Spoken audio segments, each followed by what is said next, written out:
Good afternoon, everyone. Thank you for joining us for today's Lead Center webinar, Discovering Your Potential, Using Discovery to Identify Your Employment Goals.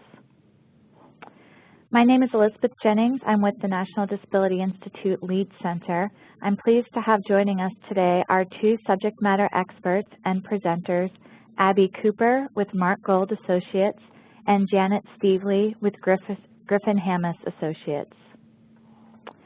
The Lead Center is the National Center on Leadership for the Employment and Economic Advancement of People with Disabilities, or LEAD. It is a collaborative of disability, workforce, and economic empowerment organizations led by National Disability Institute with funding from the U.S. Department of Labor's Office of Disability Employment Policy. Before we get started, to welcome you today, we have our partners at the U.S. Department of Labor, Office of Disability Employment Policy.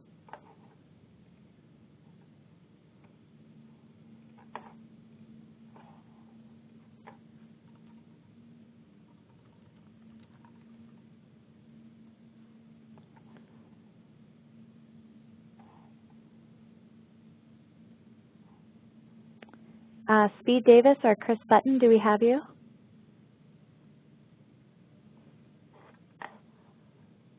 Okay, my apologies, folks. We seem to be having a little bit of technical difficulty, so we'll come back and see if our partners have a chance to give us a welcome in just a little bit. Before we get started with the webinar, I'd like to invite my colleague, Nakia Matthews, to offer you some housekeeping tips. Good afternoon, everyone. The audio for today's webinar is being broadcast through your computer. Please make sure your speakers are turned on or your headphones are plugged in. You can control the audio broadcast via the audio broadcast panel, which you see here below. If you accidentally close this panel or if the sound becomes unintelligible or stops, you can reopen the panel by going to the top menu item, Communicate, Join Audio Broadcast. If you do not have sound capabilities on your computer or you prefer to listen by phone, you can dial the number shown here and enter the meeting code, and you do not need to enter an attendee ID. And I'll also paste this number into the chat box. Real-time captioning is provided during this webinar. The captions can be found in the Media Viewer panel, which you'll see in the lower right-hand corner. If you want to make the Media Viewer panel larger, you can minimize some of the other panels like Chat, Q&A, or Participants. And conversely, if you do not need the Media Viewer panel, you can minimize it. We will have a question and answer session at the end of the webinar. If you have a question, please use the chat box or the Q&A box to send them to me, Nakia Matthews, or Elizabeth Jennings, and we will direct the questions accordingly during the Q&A portion. If you're listening by phone and not logged into the webinar, you may also ask questions by emailing them directly to Elizabeth at ejennings@ndi-inc.org. Please note this webinar is being recorded and the materials will be placed on the Lead Center website at the URL you see below. If you experience any technical difficulties during this webinar, please use the chat box to send me a message, Nakia Matthews, or you may also email me directly at nmatthews@ndi-inc.org. Thank you so much, Nakia. For those of you that are new to these webinars, the Lead Center mission is to advance sustainable, individual, and systems-level change that results in improved, competitive, integrated employment and economic self-sufficiency outcomes for individuals across the spectrum of disability. Today's agenda is going to include an introduction to customized employment, using discovery to identify your contributions, considerations, and interests, steps a job seeker can take if there are not customized employment resources in their local community, and resources on customized employment and group discovery. As a result of participating in today's webinar, we hope that attendees have a better understanding of customized employment, have a better understanding of discovery as a way to better understand their ideal conditions of employment, next steps to implement their own discovery, and examples of strategies to connect with employers. I'm now thrilled. It is my honor to be able to welcome on Abby Cooper and Janet Stevely, who we will now have presenting to you. So take it away, Abby. Thank you. Thank you. Hi, this is Abby Cooper, and where I'd like to start, for those of you who have not been on our webinars before, is talk a little bit on what is customized employment. And the official definition of customized employment is a flexible process designed to personalize the employment relationship between a job candidate and an employer in a way that meets the needs of both. It is based on the individualized match between the strengths, conditions, and interests of a job candidate and the identified business needs of an employer. So if we think about that definition for just a second, it kind of turns how we think about employment on its head. Because most of us on the line who have sought employment have truly thought about it in terms of how do I meet the employer's need? How do I take that job description and tweak my experience so it looks like I'm a perfect match? Rarely have we thought about it in terms of what do I need from employment? What do I bring to the table? What will highlight the strengths that I have? What kind of job will highlight my interests so that I truly meet the employer's need? And if any of you have had the opportunity to read Workforce of One, and I believe it's by Susan Cantrell and David Smith, it talks about customized employment in the sense of the trend that businesses are going towards, particularly businesses that want to have a leading edge in the future. Because traditionally, we have kind of had HR systems, and we've kind of thought about employment in terms of one system fits all. And what customized employment does is it says there's a different way to think about this. And it starts with who the job seeker is. So there's some assumptions behind customized employment that are important that we talk about.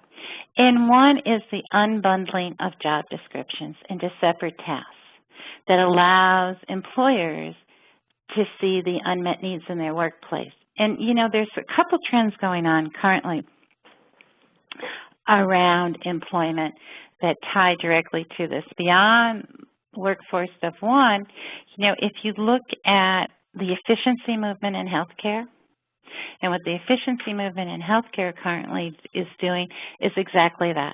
It's unbundling job descriptions, and it's looking at what tasks flow better together and make better sense so the workplace runs more efficiently. It also, the other assumption behind customized employment is negotiating tasks that people can do to meet an employer's need in a more effective way. And if we think about that, employers have been doing this for years. For those of you who have the misfortune, like myself, of owning a Dell computer, you know that Dell 15 years ago did exactly this, but they did it in terms of customer service. They were one of the first businesses that said, we will customize your computer to meet your needs. And this customized employment is just flipping it over to how you think about obtaining employment. And rather than meeting the customer's needs, it's negotiating tasks that the employer needs done.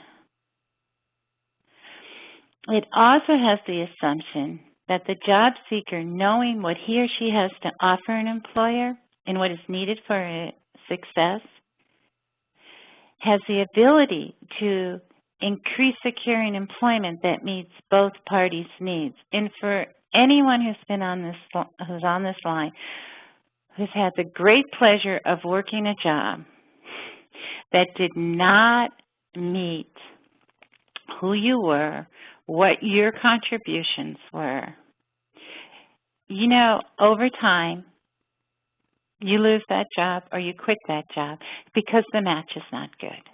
And with customized employment, one of the assumptions behind customized employment is it helps people think before they even take a job, before they even look for a job, is what do they bring to the table and what do they need from the business in order for it to be a successful transaction between everyone. So what's different in that is that the employment search starts with the person rather than the employer. And I know a lot of people on the phone are going, well, yeah, of course it starts with the person. You do your resume. But I mean, it starts with the person knowing who they are. For any of you who have ever read, What Color is Your Parachute? Which it seems like every year there's a new What Color is Your Parachute out there. That whole book, which has somewhat been the Bible of looking for employment,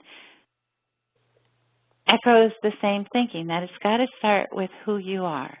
It's got to start with what you bring to the table rather than what the employer is asking for. And this is all done through a process called discovery. And in discovery, you gain a better understanding of your contributions, your conditions, and your interests surrounding employment.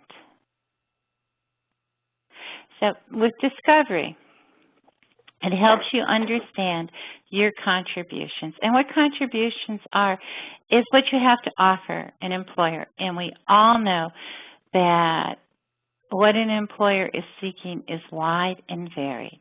So it may be your education. It may be your past work experience.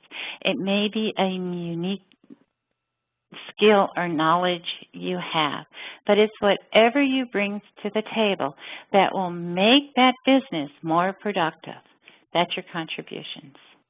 Your conditions are what you need from a job to be successful. And you should have, and we're going to talk more about this later on, both Janet and I are, in terms of conditions. Conditions are deal breakers.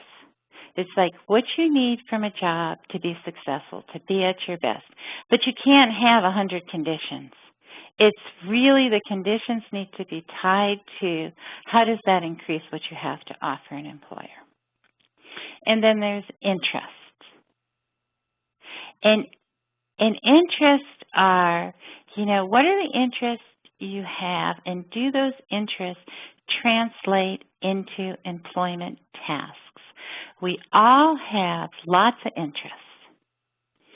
We don't want to utilize some of those interests for pay, but there's others of interest that do translate into employment tasks. So what discovery does is help you think of all these components so by the time you seek an employer, you know what you're looking for and you know how to offer it. And at this point, I'm going to turn it over to Janet. Good afternoon, everyone. I'm just going to pick up where Abby left off in talking about your contributions. And again, contributions are what you are offering an employer. It's what you're bringing to the table that is useful and valuable to an employer. So think through each of these bullet points for a minute. First of all, your skills. I mean, think of things like, I am proficient in Microsoft Office. I can operate a lathe. I am fluent in American Sign Language. Think about the skills that you have that you could offer an employer. Also, your education or training or any other relevant experience. For example, I have a high school diploma. I am a certified nurse's assistant. I have a bachelor's degree in education. I have a Class C driver's license. Make sure you kind of think through and list out your education and training that relates to a particular job. Also, your unique knowledge. That might be things like I have a good understanding of Asian culture, or I'm really good with maps and excellent at recalling directions, anything that's kind of unique knowledge you have. Another area to think through is your personality traits. Things like I am prompt, I'm dependable, I'm friendly, I'm conscientious, I'm detail-oriented, as well as your abilities. And that might be things like, I'm a good problem solver, I'm mechanically inclined, I'm good with my hands. And the more you know what a particular employer is looking for, more you can present those things in particular that match their expectations. So on the next slide, what you're going to want to do is make a list of your contributions and break them down. Some will come really quickly, and others you may need to think about for a while. So think of it as a list that you can keep adding to over time. Most people have a hard time seeing all their own strengths. So we're often very modest, and we don't want to appear boastful or conceited. So on the next slide, you'll see if you're having difficulty thinking about your own contributions or about all that is great about you, interview people who you know that are positive about you working and your work. People like family members, teachers, former employers, anyone who knows you well. And ask them what they see as your contributions and write down what they say. Now, you might need to break that down for them a little bit. You might say things like, gee, what do you think are my greatest skills? Or what personality traits would be most useful to an employer? Because everyone else sees you from a different perspective, and getting their input can be really helpful. I know I've been through some exercises like this with coworkers doing a workshop, and it actually surprised me the things that my coworkers said about me. They weren't necessarily things I would have said about myself, but when I thought about it, they were very true. And if you don't want to ask anyone, maybe another way to think about contributions is to write down all the duties you have had in jobs or in school or volunteering, and make a list of the positive things that people have said about you in the past, be it through performance evaluations or report cards or whatever it might be. Next. Once you have your list of contributions, then you want to think about and write down the types of employers that might need those contributions. For example, if I had knowledge of auto repair and I described myself as efficient and friendly and a quick worker, what employers come to mind to you? Like in my mind, I think, wow, maybe Jiffy Lube place, maybe, I don't know if everybody has Les Schwab tires, but Les Schwab is a tire company that has wonderful customer service. So I start to think about particular employers. So as you think about all of your contributions, make a list and think about what employers might need those. Now, you might also think about employers that have the type of environment that brings the best out, that brings out your best, and Abby's going to talk about in that minute. But continue to add to your employer list as you think of different employers. And sorry. Go ahead. Oops, go ahead. I'm back. No, it's just the slide, sorry. So should I go? Sorry, should I go forward? No, you're all right there. Okay, so. Next slide. Okay, so sorry about that, everyone. So one thing you want to think about is what brings out the best you have to offer at work. And we all know that different environments and different times of the day make a difference to us. So you're going to want to think about when should work occur for you, what time. You know, for some of us, we have that obnoxious, myself included, that obnoxious personality of waking up ready to go and totally focused early in the morning that annoys everybody who likes to get up late. Why do you have so much energy? But then by the afternoon, we've kind of fizzled out because we've used up all our energy. There's other people who really are night people or afternoon people, and that's when they're really focused. And one way you can figure out what is the best timing for you is pay attention to your daily routine for a week and kind of just pay attention to when you are really focused and how you wake up. And that'll kind of give you an indication. You know, are you a person of another thing that you want to think about is that it would be better for me to have a job that starts early, or it would be better for me to have a job that starts late. Another thing to think about of what brings out the best in you is the tasks that you're doing. You know, what do you do? And it sounds silly, but getting a visual picture of when you're at your best in terms of what time of day it is, what are the tasks you're doing.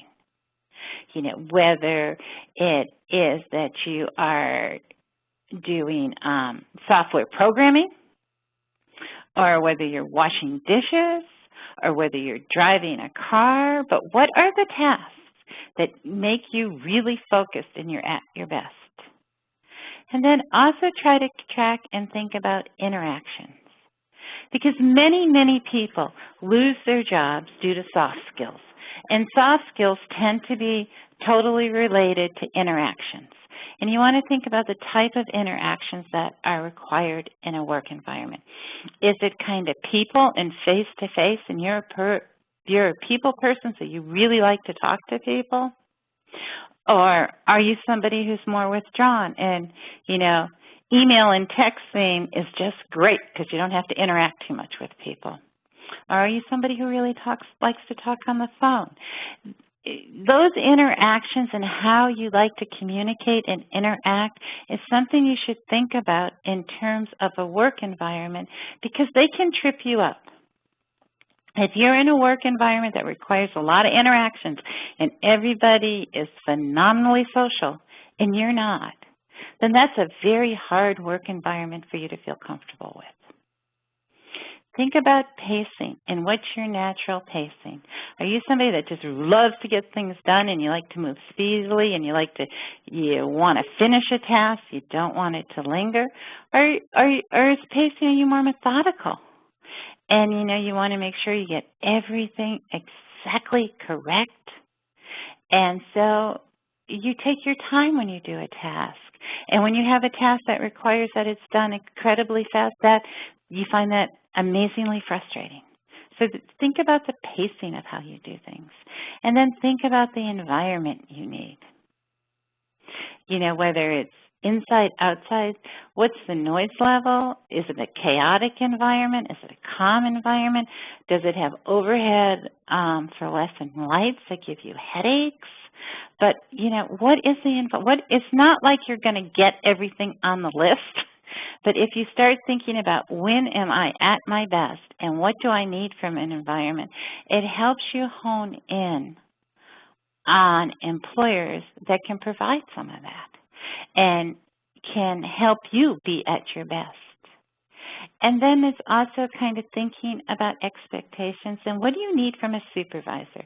I think if I asked, I don't know how many people are on the line, but there's a lot. And if I asked every one of you, you know, tell me what a bad supervisor is, you could tell me exactly what kind of supervisor you didn't want to work with. But usually it takes a little more thinking to figure out what type of supervisor do you need that will highlight your strengths. And what kind of coworkers do you need that will highlight your strengths, and sometimes customers. But so the basic point of this is to really kind of think about when you go to work, what's going to bring out the best in you, the best you have to offer. Because, you know, I've never met anybody yet who doesn't want to be successful. And helping, you know, you help yourself a lot by thinking about what are the elements you need to be successful. And all of these are part of the puzzle. Now, I'm going to turn it back to Janet. An interest is another piece of this puzzle. So an interest is something that is strong enough to make you want to go to work each day. It's not just something you know how to do. So, for instance, both my niece Rachel and I both love to cook, but she really loves to cook. I mean, she experiments with recipes. She likes to feed people. She likes to get their feedback on what she's cooked, and she actually became a chef. She went to culinary school and became a chef because it's something that she wants to do every day. Now, I love to cook too, or at least I say I love to cook, but I don't want to do it all the time. I'd probably take all the fun out of it for me. So I, however, have different interests that would draw me to work every day, because, you know, such as teaching or helping other people, things that are important to me. So think about not only just interests that you have, but what are the interests that are strong enough to make you want to go and work each day? whether that's, learning about computers or landscaping or working on machines or music or whatever it might be. And as you think about those interests, think about employers who also share those interests or have a need for somebody with that interest. For example, my niece Rachel, who's the chef, right away you think about restaurants because chefs work in restaurants. But who else could use her contributions? Certainly there are caterers, bakeries, maybe wineries that do food pairing, food magazines, food shows. I mean, there might be lots of different employers that would value somebody with her contributions. So the last piece, or an incredibly important piece that we've alluded to, is tasks. And tasks are different pieces or duties that make up a job. So if I am a driver, one of the tasks in being a driver is picking up people. Another task is tracking who my fares have been during that day. Another task within driving is parallel parking. Maybe another task within that, because it's a startup company, is marketing. But employers bundle tasks together into a job description. And for everyone who's working on the line, you all have job descriptions. And you probably know, if you're the average person, you probably know about 70% of your job description. But you don't know everything in your job description because that's what you got when you first got hired. And you, one way or another, morphed your job into, one, what needed to get done, and two, what highlighted your strengths and skills. So all of us end up customizing our jobs through the tasks we do once we're hired. What customized employment does is it makes you think about it before you're hired. Because by unbundling tasks, it's easier to see the portions of jobs that meet your contributions. And that's what we all naturally do once we're hired, but we don't really think about it before we're hired. It's also easier to see employers' needs when job descriptions are unbundled into tasks. And one thing for anyone on the line who is job developing these days, you know very well when you talk to employers, they talk about how people have to multitask. And in the reality is, with less people employed and more people multitasking, what happens is some of the duties fall by the wayside. And those become unmet needs of the employer, because the assumption is that everybody can do everything, but in reality, that is not true. So in terms of tasks, what I would suggest you do is you write down the tasks you want to do for pay. And with that, it's like what interest you want to use in a job, and how does that task tie to an interest you have? Okay. For example, I may be interested in small motors. Okay. The task that I want to do is take apart used lawnmowers. So then I would need to think of an employer who might have that need for that task and could use my interest. And maybe that's a junkyard, maybe that's a repair shop. But what you need to do is add to your list of employers in terms of the tasks you want to do for pay and what interest you want to use in that job and how that interest relates to those tasks.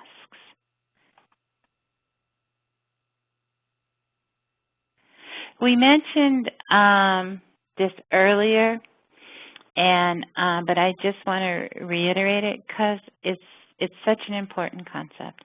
It's also such an important concept if you've been unemployed for a while, because for anyone who has been unemployed for a while, you know you're at the point where you'll take anything and you'll figure out how to make it work. So it's kind of weird to think about conditions, but it's important to think carefully about conditions. They really are elements you need to be successful. So if transportation frequently is a big one. If I have to take 6 buses to get to a job, well then by the time I get to that job, I'm fairly worn out because I started, at 4:30 in the morning to be able to get there on time. So that means I may not be so successful. So I may want to think about a condition that I need a job that is 1 bus ride away from my home where I am not on the bus for more than 40 minutes. They really are deal breakers. If a job does not meet your conditions, you cannot accept the job. My rule of thumb is try not to have more than 3 conditions. And they really are not elements that you want or would be nice to have. Those are preferences. And preferences are important, but preferences are not deal breakers, and conditions really are deal breakers. So, the basic rule of thumb is the more conditions you have, the longer it's going to take you to secure employment. And that may be okay for some folks on the line. That might be like, okay, I'm willing to wait for the perfect job. But if you're saying that, I would suggest that you think carefully about the downsides of being unemployed for too long and what that does to you. Make a list of your conditions. Think about why those are your conditions. With that, think about how those conditions will make you more successful on the job, how they will end up making you a better employee.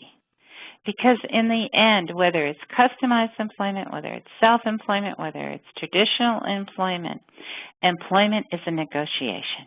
Employment is, I can do this for you for pay, and this is why it would be beneficial to you, Mr. or Mrs. Employer. So you need to think about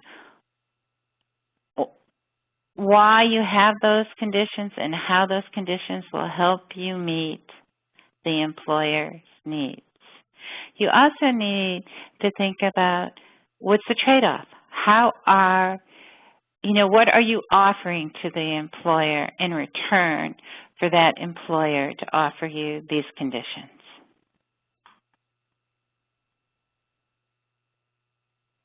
So let's just talk for a second about conditions versus preferences. Once you have created a list of conditions, then you can create a list of preferences. And my recommendation to you is it's a really good idea to prioritize your preferences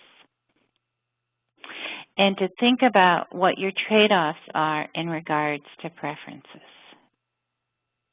And if you prioritize your preferences, then let go of the ones that are at the bottom of the list, because once again, we're trying to find a situation, or you're trying to find a situation where you're going to be most successful.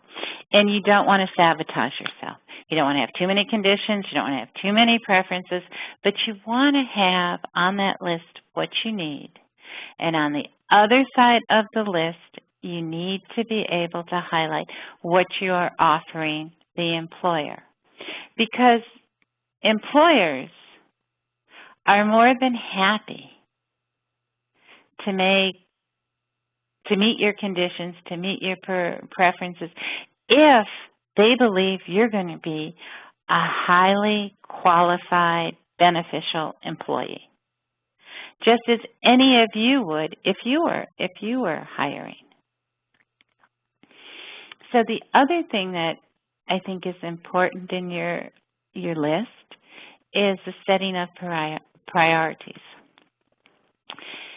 And you need to think about what is most important to you.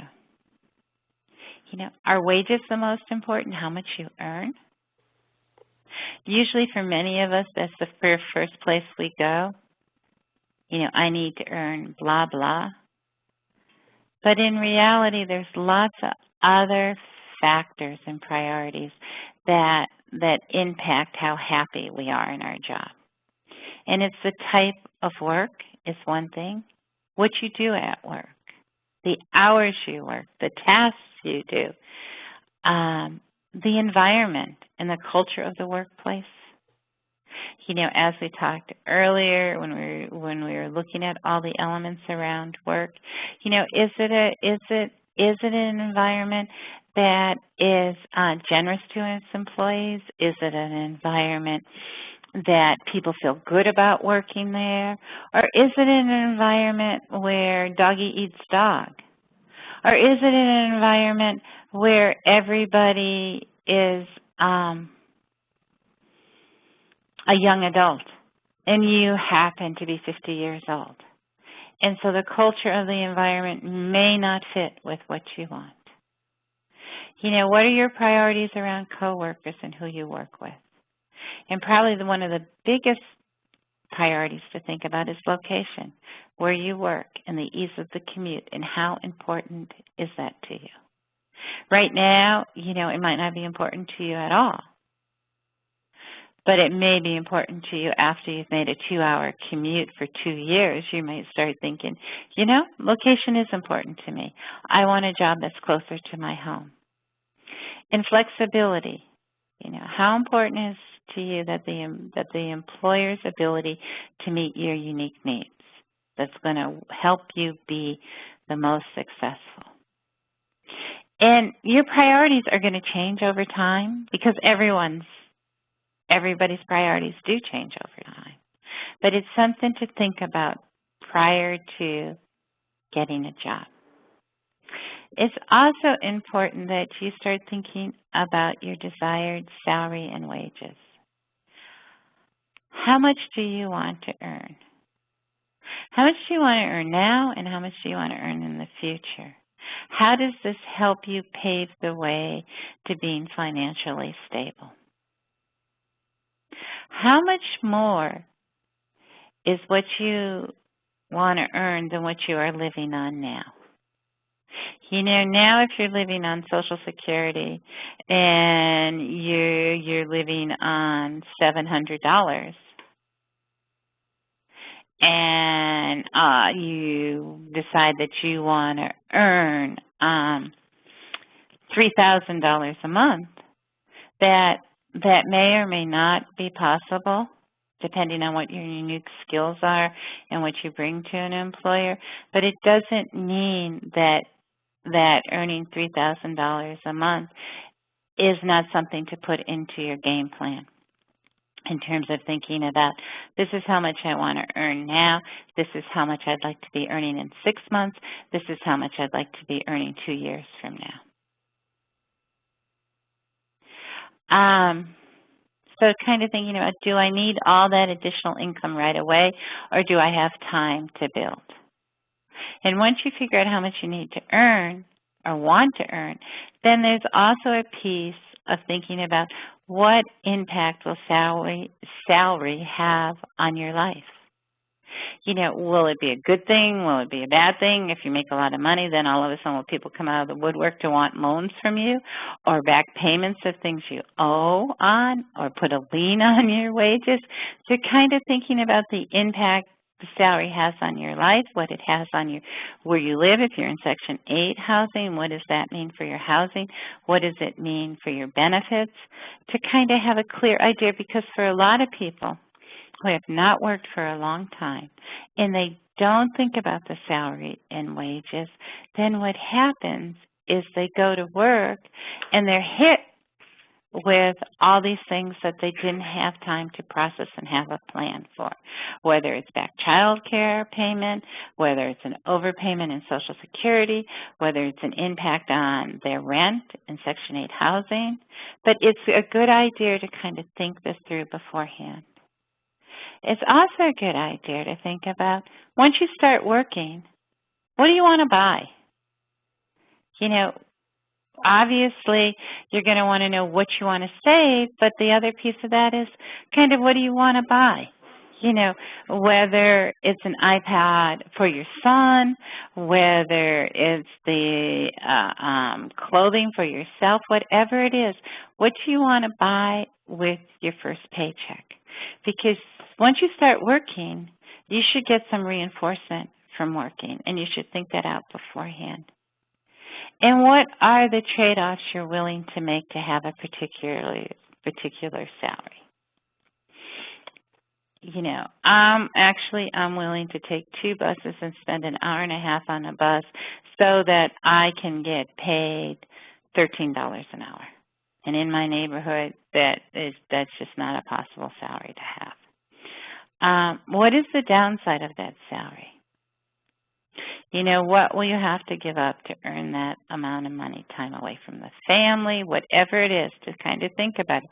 And really the whole reason for this exercise is to prepare you. It's just to get you in a mindset of understanding what the trade-offs are and to start having a plan around the money that you earn. And if you're somebody who's on SSA, SSI, SSDI, when are you going to talk to a benefits planner? Because not only do you want to talk to a benefits planner to understand, to help, to have them help you with a game plan, it's also how can I use those work incentives? How can I use those work incentives strategically? And how can they be part of my plan to put me in a better financial situation? And the last thing I want to talk about before I turn it over to Janet is disclosure. And disclosure is usually and almost always a tricky issue for a lot of people. So it's kind of like, what information will you share about your accommodation needs and your disability and when? And it may not be disability related. You know, you may be a person that has a criminal record. You may have other sensitive information in your background that you need to figure out how you're going to share with an employer or with the person who's helping you find a job. And my advice is it's very important to think about that before you meet with an employer, so you kind of know what somebody can say about you or what you're going to say at what point. And you really do need to think about what's reasonable to share and what is not. And from my experience, a lot of people share too much. And it's critical whether you're sharing it or a job developer sharing it for you, is frame it in terms of your contributions. You know, Abby is an amazing receptionist if she has a voice-activated computer. And this is how a voice-activated computer will really make her more productive. But you always start with the positive, and you always show how whatever you're asking for is going to make that person or make you more productive. And now I believe it's Janet's turn. So by knowing your contributions, your interests, your conditions of employment, and when you're at your best, it allows you to focus on employers that need those contributions rather than just randomly applying for jobs. So it's allowing you to target those employers where there will likely be a good fit between what you have to offer and what they need. So that way it will hopefully reduce your time in job search, get you working and making money sooner, and avoid you getting frustrated with filling out applications and not getting anywhere. So that's really the point of customized employment.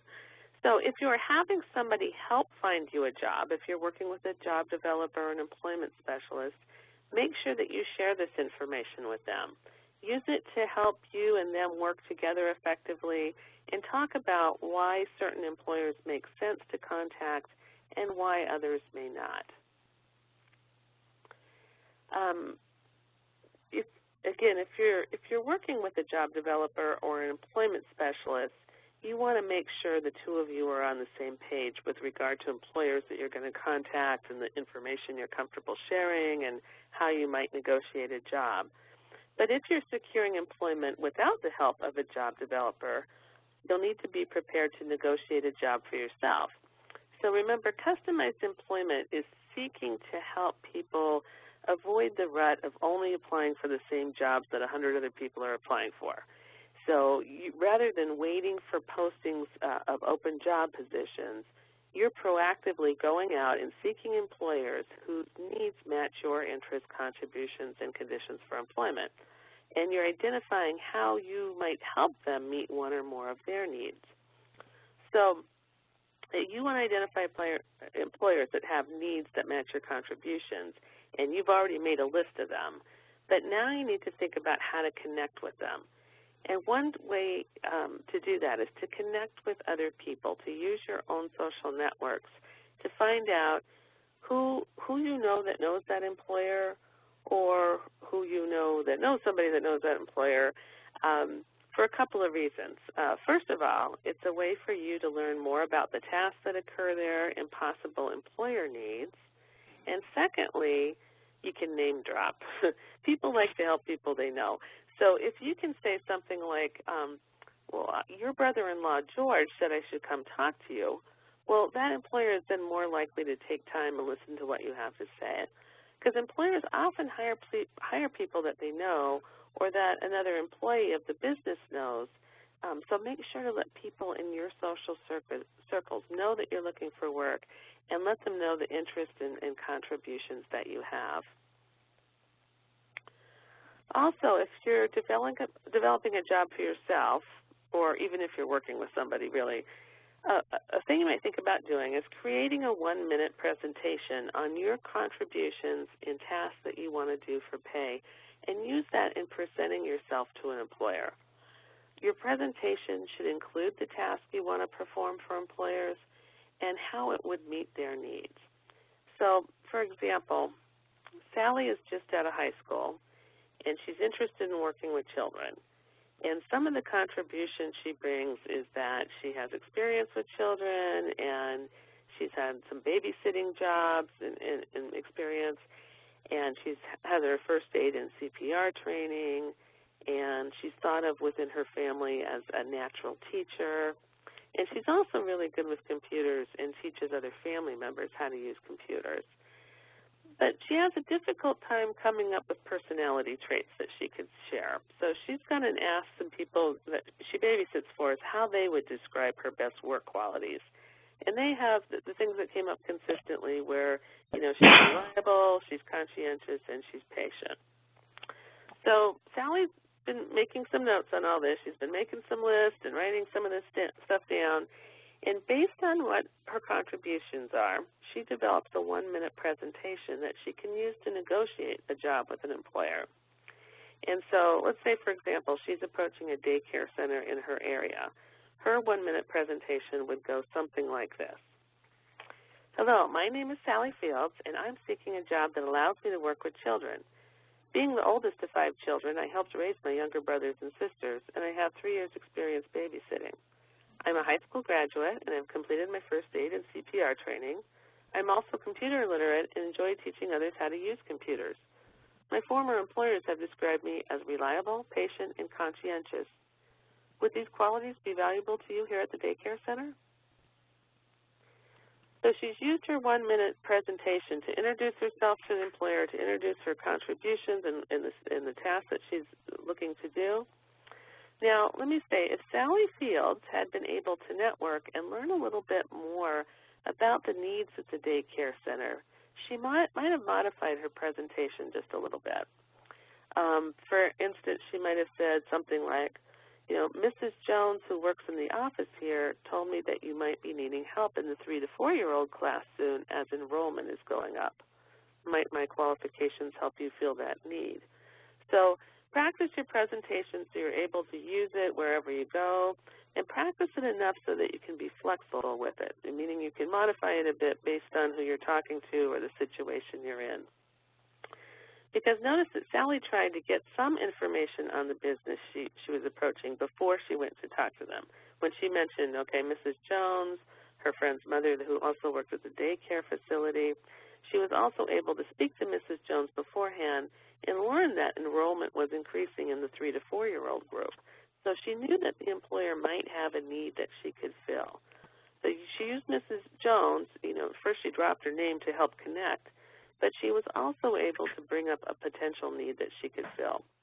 So think about who you know that works at a business that you're interested in working at.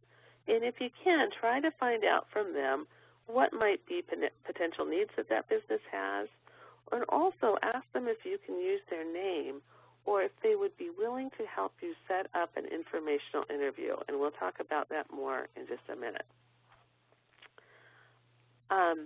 So use your existing network. Think about the people or people you know or people your family knows that you come into contact on a regular basis. For example, think through people who you know through where you grocery shop or where you bank or where you buy gas or where you purchase clothes, or use connections at those places. And also you can think about if anyone you or your family knows owns a business, and might they have needs that match the contributions you bring. And if they don't have needs, maybe they would be able to help you network with other businesses that might be a better match. Sometimes we don't have connections to a business, or you don't have connections to a business that you're interested in, and you don't know anyone that works there, and you don't know anyone who knows anyone that works there. So then you're kind of starting from scratch. And one strategy you might use is just to get in and to meet the person who makes the hiring decision and to learn about needs of the business is to use something called an informational interview.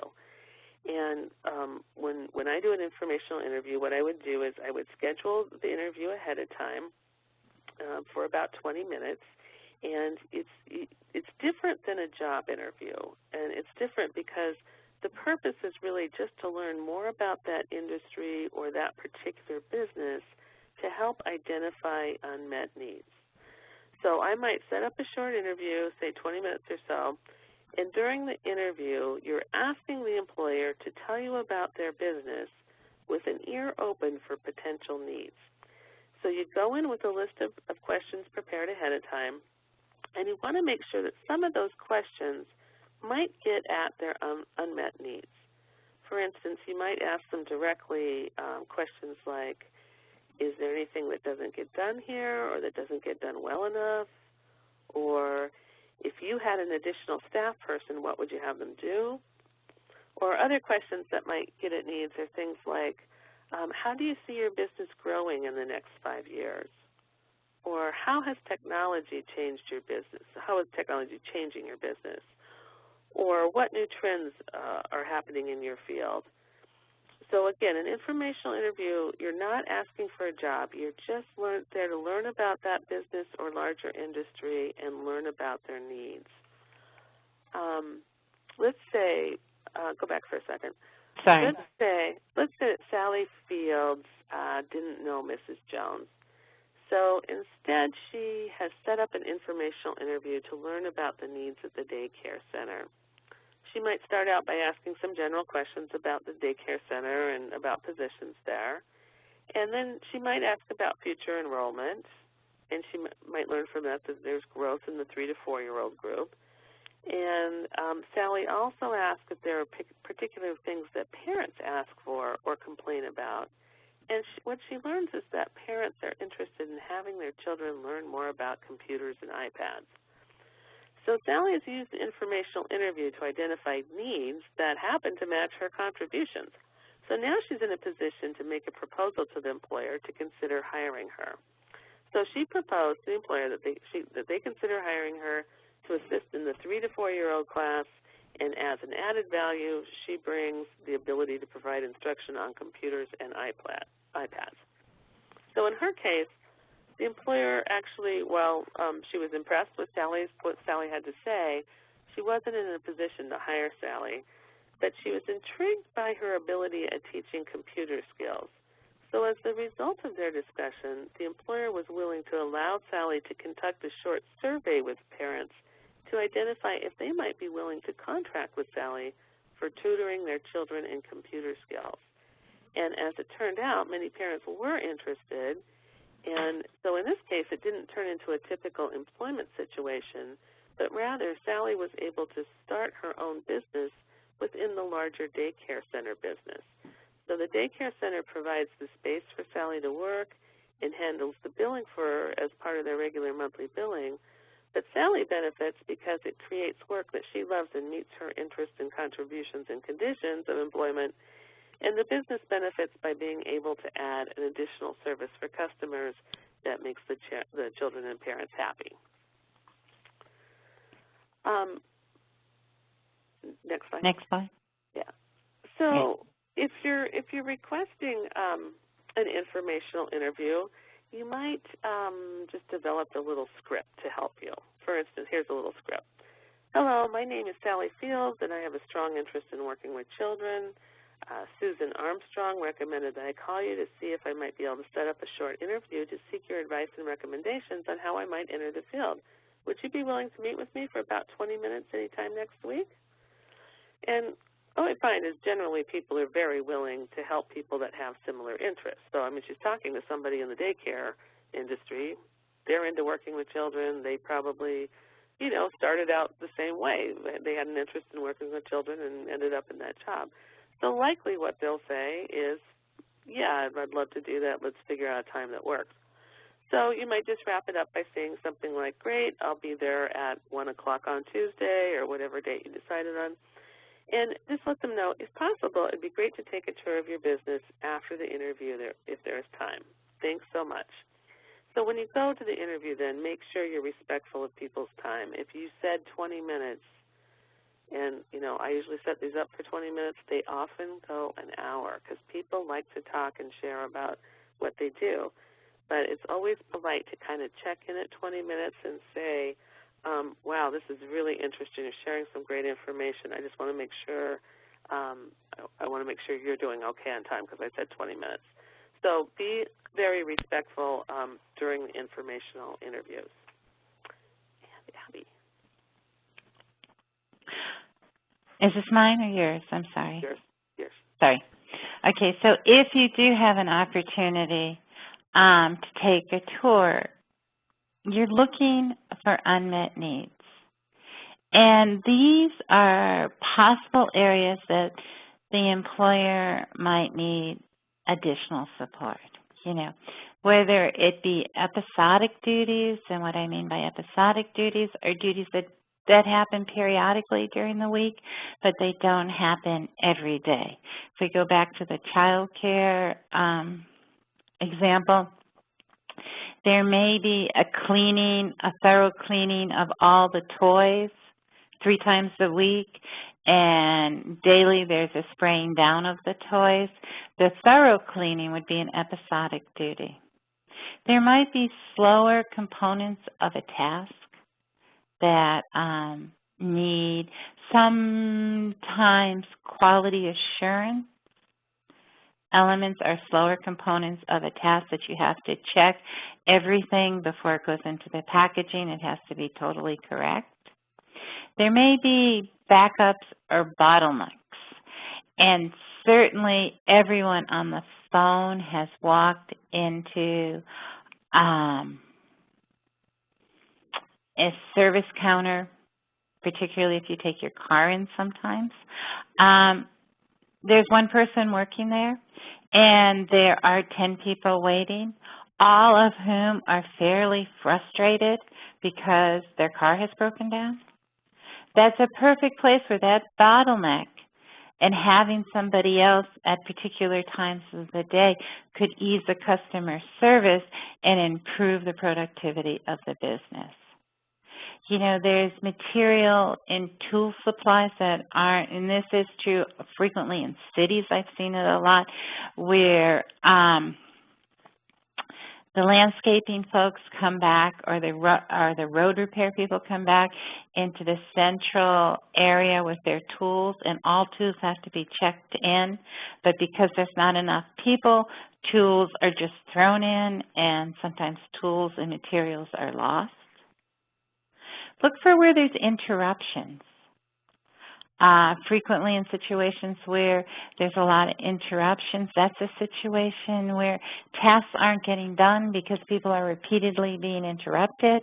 And if there can be somebody there that can cover some of the interruptions, work will flow more smoothly. Or wasted movements, you know. A part of my job, although I'm at the front desk, part of my job is to distribute the mail throughout the building, and the mail comes in at different times. So there's times when I'm away from my desk where it's totally a wasted motions of me going throughout the building. So just as you do a tour, what you're really doing is just kind of looking to see, hey, what's not quite getting done? And you know, you can just for lack of a better way of saying it, you can play this game. You can go into, throughout your daily life, you know, if you go into, I don't know, if you go into a Target or Best Buy, or you go to the doctor's office, just pay attention, just look around. And all of a sudden, you see bottlenecks, you see materials not being put back, you see things not being done, and all of a sudden you start being able to focus on what unmet needs are. And the real question, if you're going on a tour, is any of the tasks or contributions that you want to offer, do they meet the unmet needs that you saw on the tour? Like in Sally's instance, she knew through an interview that they were expanding a certain age group for the child care. So you may know it from an informational interview, or you may know it from a tour. And if you notice something on a tour, it is okay to say, is this an area that needs some of our assistance? Oh yeah, Jim's supposed to cover it, but no, we've got Jim on blah, blah. So try to just ask questions germane to what you see, because part of what you're trying to do is process of, would I be a good fit for that particular need of the employers? So let's spend a little time talking about how you present yourself. There's a traditional way, which I'm sure everyone is well aware of, and that's a resume. And a resume works great if you have really good skills and really good experience, and so that your resume is going to go to the top of the pile. But if you're somebody who has good skills, but maybe has a long period of being unemployed, then sometimes the resume doesn't work so hot for you. And there's two different ways, there's two other approaches you could think about. And one that's happening very frequently in the high-tech industry is working interviews. So, and a working interview works really well also for somebody who perhaps has great skills, but, you know, is just a stinky interviewer.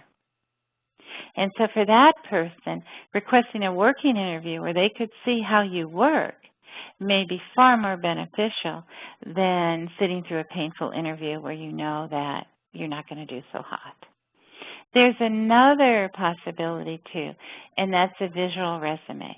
And what I'm going to do is show you a template of a visual resume, and then I'm going to talk you through some of the slides on it. But first I'm going to move to the template, which, there we go. So the way a visual resume is there's a couple different ways it can look. It can be in a PowerPoint format and then placed in a profile slip jacket where it sits up on the desk and you turn each page. It can also be sent to an employer beforehand in a template format. It can also be turned into a a video resume. But this is a standard template, and usually the way it is, there's a picture of you, kind of a portrait shot, where you look really good. And then there's your name. And on the next slide, there's a spiel. And the spiel is, you know, whatever you want the spiel to be. But here's a sample spiel, and it's, I'm here today to find employment. And I have lived in this community for the last 10 years, or another statement that connects you. Because really the purpose of this is back to what Janet said, people help people they like.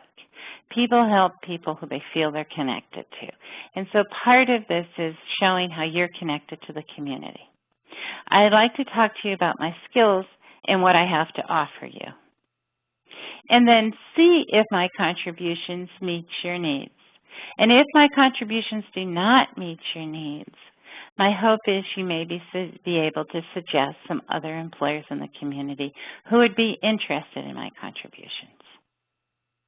The next thing is that, and this is just a sample so you'd modify it to fit who you are, but I am very interested in blah, blah. You list your interest and provide a really nice picture of you doing the element that you're interested in. You know, this slide should either show interest or involvement in the community. It's just another way to make a connection with an employer. The next slide, or the next is, I'm looking for an employer who has needs in the following area. And this is where you insert a picture of one of the tasks listed or in that type of environment. And whether you're looking for an employer who has needs in a mailroom, sorting, delivery, computer programming, office support, preparing, scanning, and copying documents, whatever you're looking for, you list those tasks and show a picture of yourself doing those tasks. I have past experience in whatever your past experience is. If you have a strong work history, then I would highlight the experience that ties directly back to what you're looking for. And if there aren't big holes in your work history, then I would put the dates. If there are, then I would just talk about where you work. And then the next slide is contributions I bring to the workplace are. In these, you want to try to put in as much business language as possible. But, you know, whether it be that you're a quick learner, outcome-driven, problem solver, works well with diverse population, team player, winning attitude, whatever it is, you want to say, hey, this is what's cool about me. This is what I'm going to bring to your workplace. And then in closing, you're going to want to recap the important points that you made, and that you want a job that matches both the employer's need. And always start with the employer. Now, I want a job that matches your needs and my contributions. And you're interested in working there because whatever it is. And what does the employer see as the next step? And this is really just meant to be a simple template to give you an idea. Now, I think, why won't it go back? Oh, there we go. So that's kind of a template for a visual resume. Basically, to just reiterate again, it's an in the end you have a portrait, you have pictures and a narrative, kind of describing the connections to the community, the contributions, attributes, experience, skills, your education. It's really an alternative. There's two things. It's an alternative to a resume, and it's a marketing tool. So if you decide to use a visual resume, then once you've got it together, make sure you have your friends, your spouse, your parents, business owner, critique it. Because it's just like sending in a resume with coffee stains on it. That's not going to get you the job. You want your visual resume to really be a marketing tool that represents you well.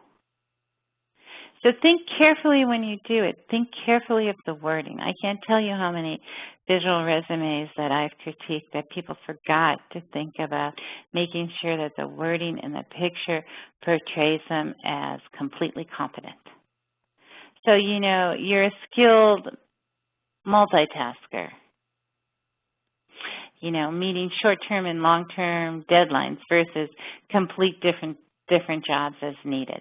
See how the difference, and one way if you want to kind of think about one good trick in thinking about the wording is look at some want ads. Look at what the wording that employers use in different advertisements that they have requesting for workers and pull out some of that wording and use it in your visual resume. You know, rather than perform work duty, you know, perform yard work, or really should be saying perform landscaping duties rather than help with yard chores. And we always want to also use employment language where competent professionals versus polite, smart. Rather than saying friendly or outgoing, you know, you have the ability to work with a diverse population. So really think about your wording, because remember, this is a marketing tool. And then the words should match whatever picture you put on your visual resume. It also should include contributions you have to offer an employer and tasks you're looking for. And we saw that in the template. I'm looking for an employer who has needs in the following area, and list the tasks you're looking for. One thing that I have found by listing the task is it helps people think. Because in our current economy, a lot of employers are willing to say, we're not hiring. But when you start breaking it down into tasks, all of a sudden they start thinking, well, yeah, I kind of do have a need there. So I think breaking it down into tasks also helps you pull the employer in to help him or her think about it. If you have a passion or a unique contribution, include a picture of it. You know, whether it's, you know, I worked with a woman once who was an incredible seamstress, but her real passion was making dolls. And she had a little sideline business of making dolls. And she ended up getting employed at a tailor office where they made suits and dresses and a lot of different things because of her passion related to dolls. The owner of the shop had the exact same passion. And that's what sold her in hiring the person. So if you have a passion, you never know who else out there might have that exact same interest as you. So one example is, you know, and these are whatever you are looking for. But I am looking for an employer who has needs in the following area, whether it's delivery, inventory, running small equipment, bussing tables, entertaining older people or children. And this totally just threw in a ton of different tasks. And if you are a person who's multi-talented, and you have tons of tasks you can do, then what I would do in doing the visual resume is I would do it by industry. So if part of your interest is working in an office, I would put all of the office tasks I'm looking for. And then if part of your interest is working in a museum, then I would put all of the tasks I want to do that are related to museum work and art. Because all of us have a whole variety of tasks we can do. All of us have a whole variety of places we can work. And if you're seeking ones that are varied, I would make myself more than one visual resume that's tailored to the industry you're looking at. So in summary, customized employment really is a set of tools and strategies to ensure successful outcomes. And The other thing that I truly love about customized employment and discovery is it empowers the job seeker. For many of us, we start getting beat up after we've looked for a lot of jobs and gotten a lot of rejection to basically we start feeling like we really don't have anything to offer. And what discovery does, it not only does it help you gain a better understanding of your contributions, condition, and interest, but it helps you realize you've got a ton to offer an employer. And that gives you the energy and the power to want to apply for jobs and to want to talk to employers and to negotiate a job that works for you. You know, customized employment is an interest-based negotiation that it's used to create jobs versus relying on job market indicators, because lots of times the job market indicators don't really fit who we are. And we try to sandwich ourselves into them, and sometimes with success, sometimes without success. And now I think I'm turning it back to Elizabeth. Or not. Yep, thanks so much, Abby. Really appreciate it. Always a little bit of a delay, but no problem at all. Well, I just want to take a moment to invite our, first to say thank you so much to Abby and to Janet for some really wonderful information that was presented in a way that I think should be helpful to everyone on the line. We're going to open up for questions in just a minute, but before we do that, I wanted to invite our partners at the Department of Labor, Office of Disability Employment Policy to just share a few of their comments. Thank you, Elizabeth. This is Chris, and Speed Davis joins me here as well. We are really excited about this presentation today. We think that that Janet and Abby did just a wonderful job kind of going a little bit deeper around discovery and how you get to a customized position. And I found it absolutely fascinating. We were delighted to see that we had 311 sites joined up at one point in time. It's such an expression of interest in this topic. There's just a lot of buzz, if you will, across the country around customized employment and discovery and doing things a little bit differently so that people have an opportunity to really build on their contributions and to have increased power in the negotiation process with employers. And I think that that was really just illustrated beautifully today. I also wanted to let folks know that this morning up in the Senate proposal for reauthorization of the Workforce Investment Act was passed out of committee. And all through that reauthorization bill are references to customized employment. And so I think that what we're talking about today will become even more important when we hopefully do eventually get a reauthorization bill that acknowledges customized and acknowledges this approach. We at ODEP have been doing some research all across the country looking at state policy, and we are finding increasing states where customized or elements of the customized process are actually showing up in regulations, in policy guidance documents. It's really quite exciting. So I thought the presentation today was really wonderful, and I'm looking forward to the Q&A section. And thanks, Elizabeth, very much for helping to organize it all. Thank you, Chris.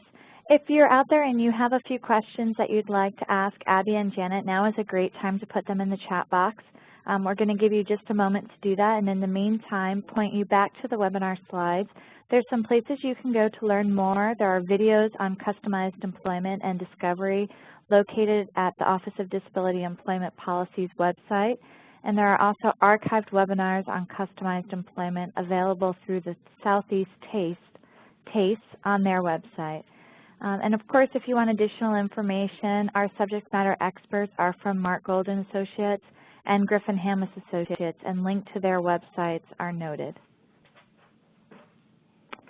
So our first question is, there seems to be a trend in employers using a new model of hiring where all employees are expected to be able and willing to do all tasks and positions, eliminating the ability to job carve, and therefore limiting the ability to provide customized employment. These employers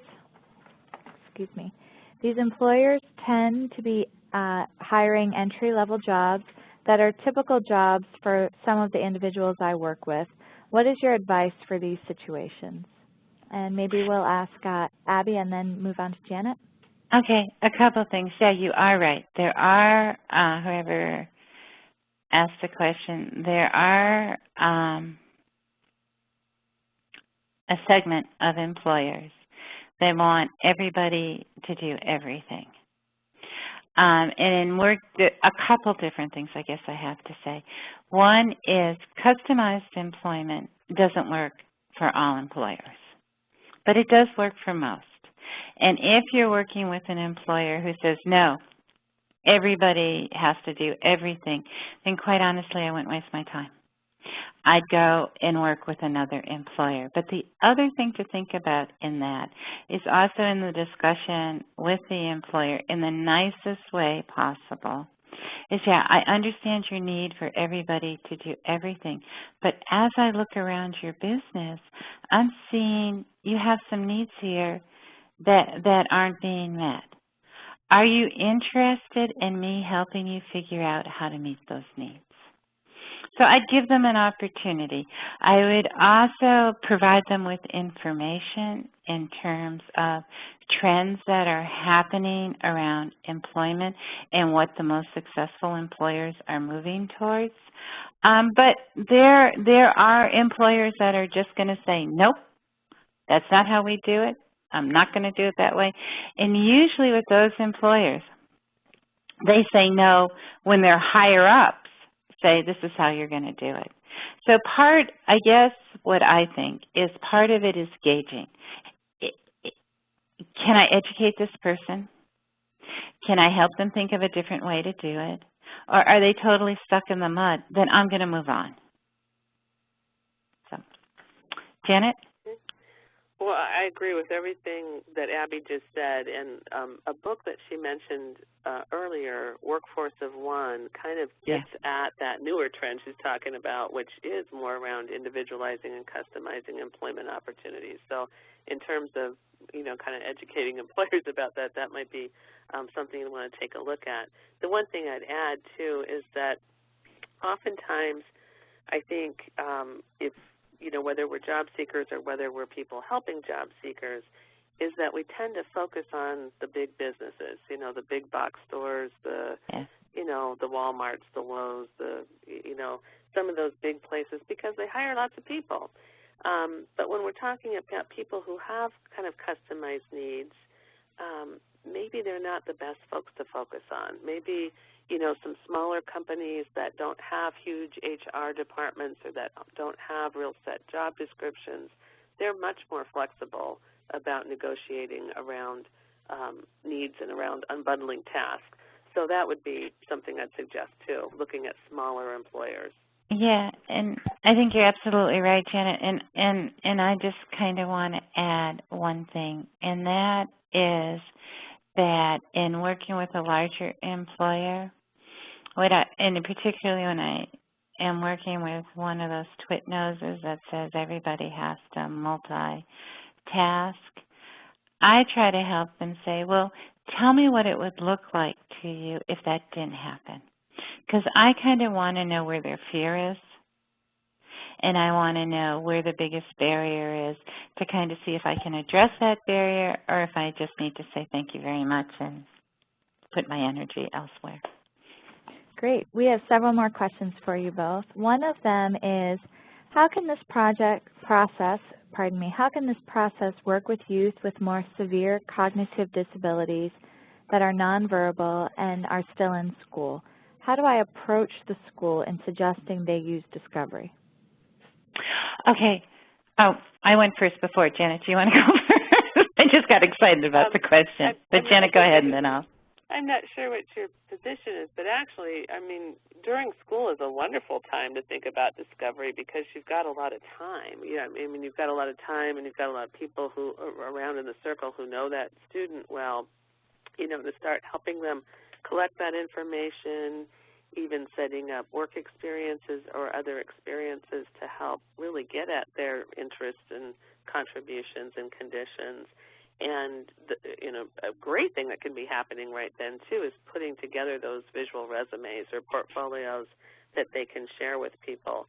Now, I'm not sure the position of the person who asked that, if you might be a parent or an adult service provider, but I think if there are any interagency groups that meet around transition and employment, that would be a really good place to discuss that and what might come out of it.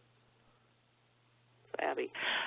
Yeah, I agree with everything you said, and the thing that I would add, if it's your school that you're struggling with to have them think this is an approach we should use, I would point to how,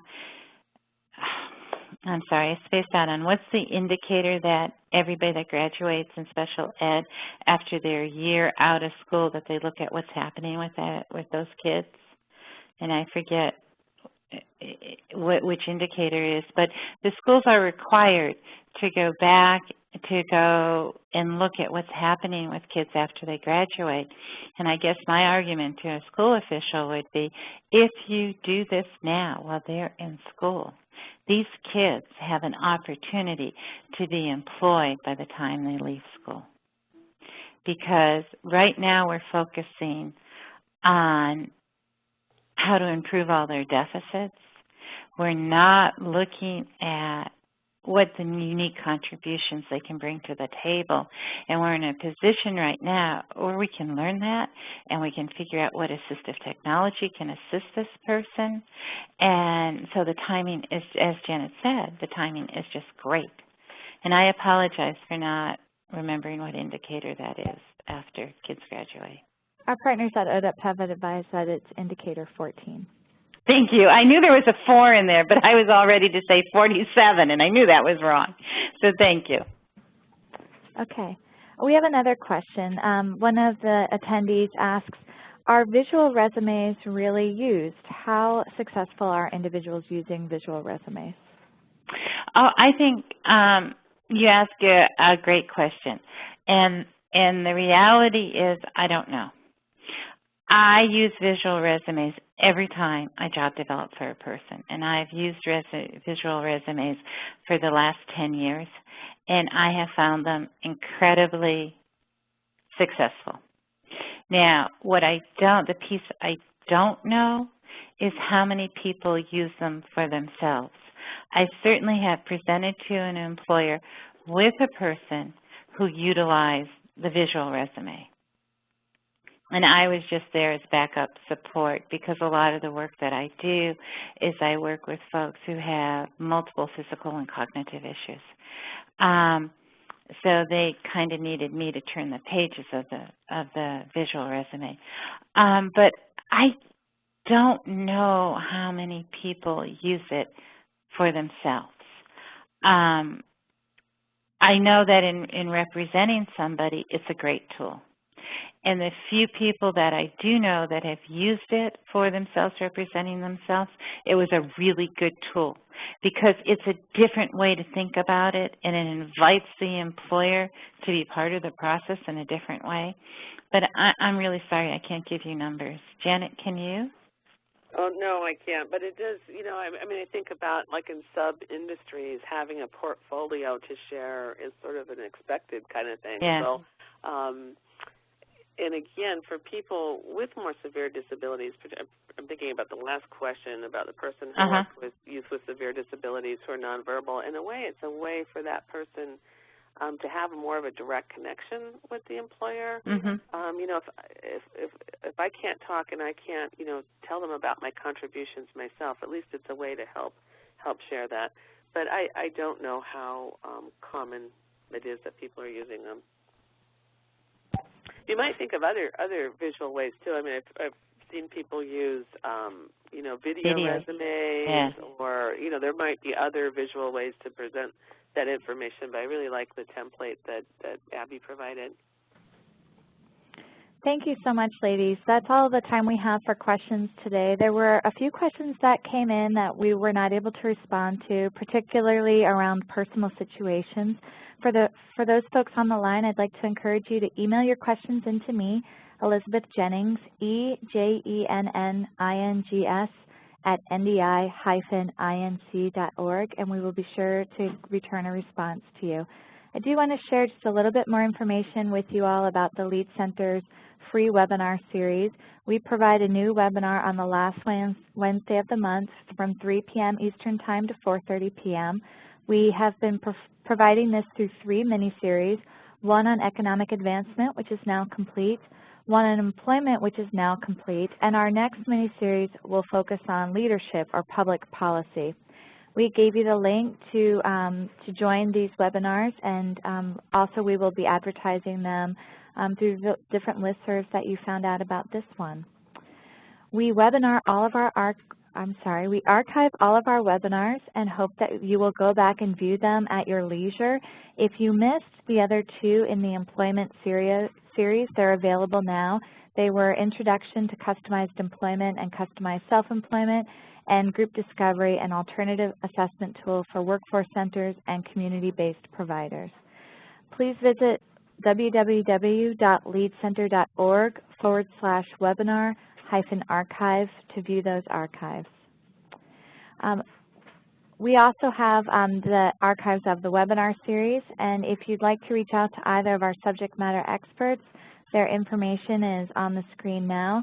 But again, any questions that you have, please feel free to direct to myself, Elizabeth Jennings, and we'll be sure to get you a response. One more thank you to our subject matter experts, Abby Cooper and Janet Steveley. A thank you to our partners at the Office of Disability Employment Policy, and to Nakia Matthews for tackling all of our technical questions today. Thank you all for joining us. We hope we'll see you again next month for our next series on leadership or public policy. Thank you all. Bye-bye. Thanks, Elizabeth. Bye-bye.